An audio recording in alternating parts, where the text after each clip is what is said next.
After 2 days of measurable precipitation and nearly 11 weeks in much of western Montana, a much-needed weather pattern change is headed our way.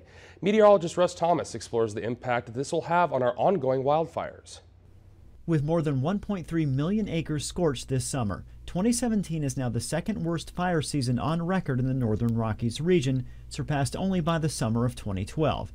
Now, two much-needed wet, cool weather systems are targeting Montana over the next week. It won't completely clear the smoke, but it's a start. We won't be ending our fire season with these events. We'll be slowing it down, but there's just so much fire in the landscape across the region, and many of the fires are in heavy timber, and the fields are so dry because of our summer drought. History shows that mid to late September is when we often begin to see a seasonal change in the weather pattern.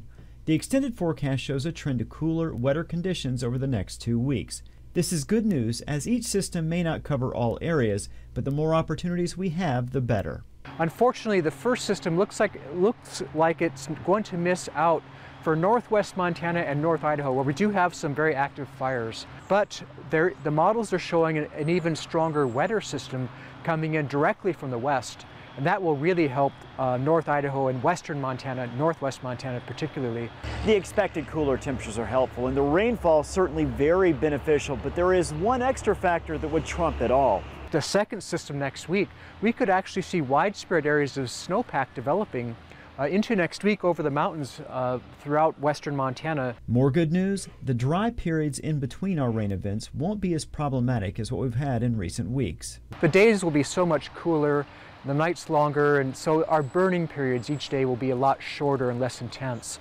A sure sign that the worst of the fire season is officially behind us. In Missoula, Russ Thomas, MTN News. And Richmond says that snow levels should be as low as 5,500 feet in most areas and 4,500 feet in the West Glacier region, with the system expected to move through early next week.